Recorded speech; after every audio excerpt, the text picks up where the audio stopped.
All right, this is the brother Ishayar coming back at you with another lesson.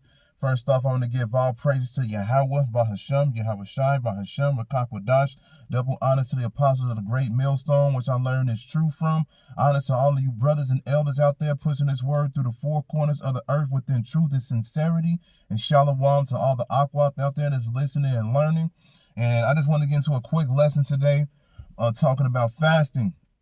Because fasting and prayer goes hand in hand. Whenever you read throughout the scriptures, man, and you see about fasting, man, you always see or praying. You always see fasting along with it. It always says prayer and fasting, or fasting with prayer. You know, because ultimately, man, fasting will help us out in the long run as well. You know, fasting is a way to afflict your spirit to have grace in front of the Most High, so to speak. It's a way, and it's another way to show your faith toward the Most High. Now, fasting, you know, ultimately is no food and no water, nothing to drink, nothing to eat.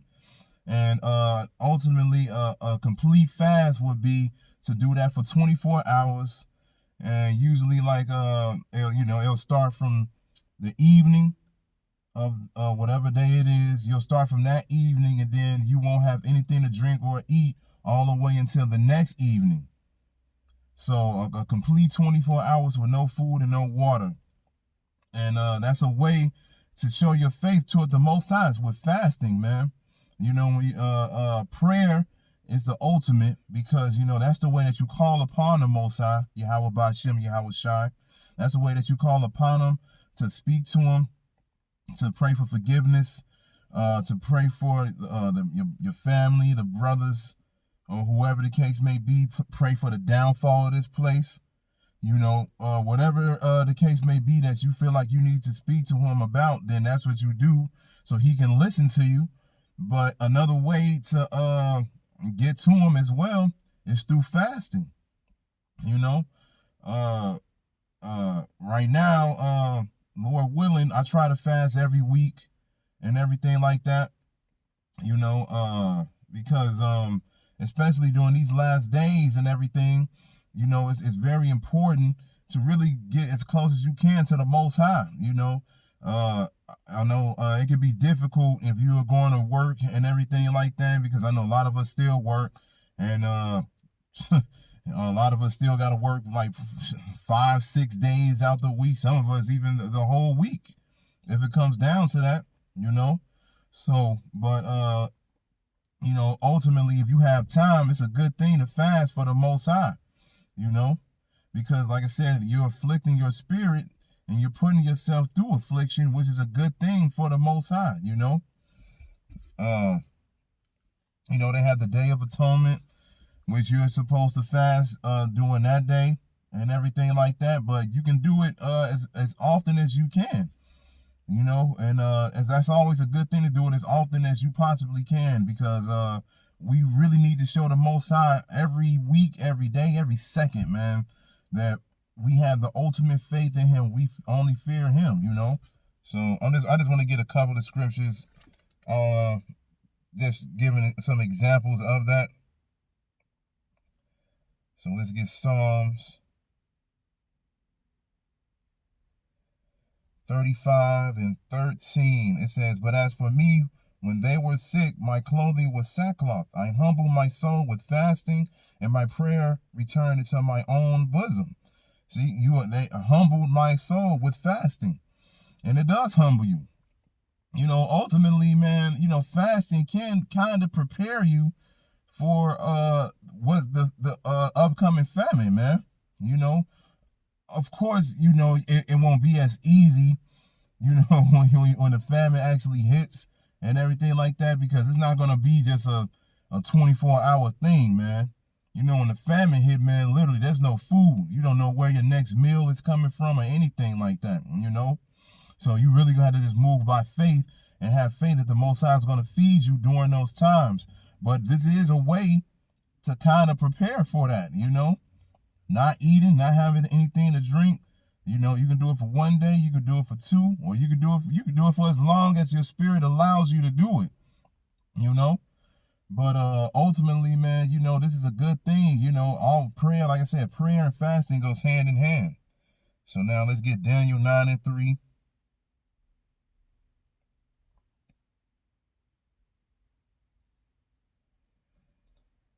And it says, and I send my face unto the Lord Yahweh to seek by prayer and supplications with fasting and sackcloth and ashes. That's pretty much to the point. Every time you see the word prayer, you see the word fasting as well. Fasting is a way to get close to the Most High. So now let's get Matthew 17. Matthew 17:20.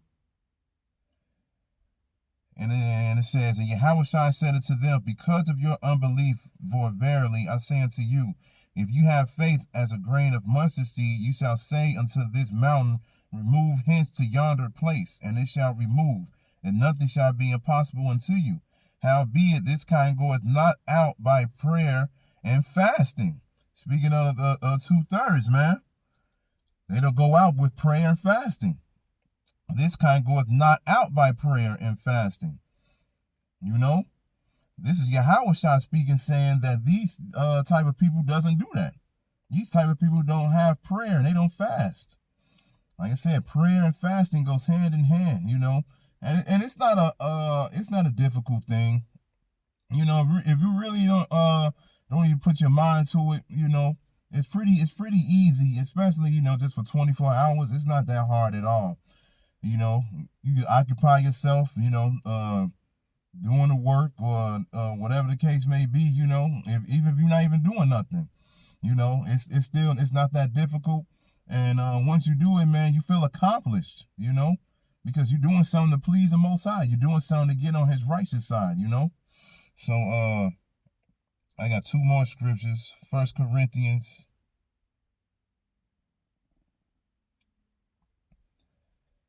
7:5.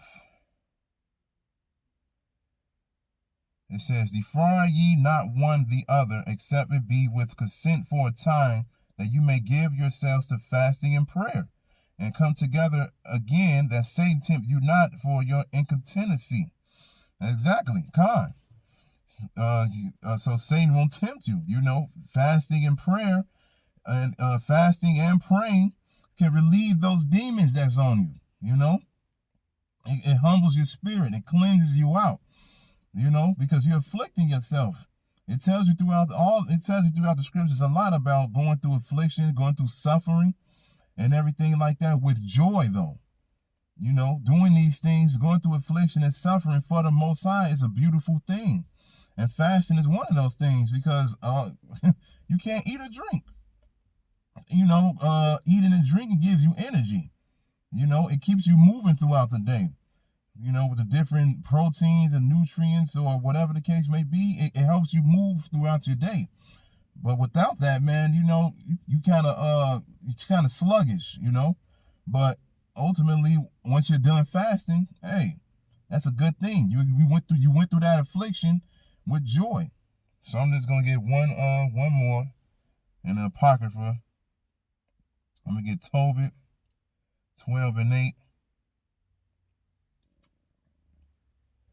It says, prayer is good with fasting and alms and righteousness. A little righteousness is better than much with unrighteousness. It is better to give alms than to lay up gold. So, hey, that's plain to the point. Prayer is good with fasting and alms and righteousness. A little with righteousness is better than much with unrighteousness. Come on. Fasting is a righteous thing. Fasting is a righteous thing along with prayer. That's why I said earlier, I was like, prayer and fasting goes hand in hand, you know? Those things go hand in hand, and those things will help you ultimately get closer to the Most High. You know, so you can have favor with him. So I just wanted to get to that point, you know, because you know, that is an important thing to fast and to pray always. Excuse me, Salaki. It's always a good thing to do that as much as possible, as you can. You know, don't fast every day. you know, you gotta live, man. You gotta eat, but you know, pray every day. And then if you get a chance to, man, fast. A lot of brothers said it. We don't have to wait for the Day of Atonement to fast. We can do this whenever we get a chance to, and we should. We should do this whenever we get a chance to. If we know that we can fast for whatever day it is, hey, we should start practicing that more and more, because the closer and closer we get, man, we need to make sure that our salvation is sure. So with that, I'm going to say, Kal Halal, Yahweh B'Hashem, Yahweh Shai B'Hashem, B'Kakwadash. Double honors to the apostles of the great millstone, which I learned is true from.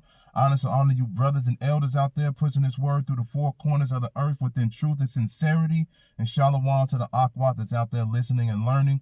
And Lord willing, I'll be back at you with another lesson. Shalom.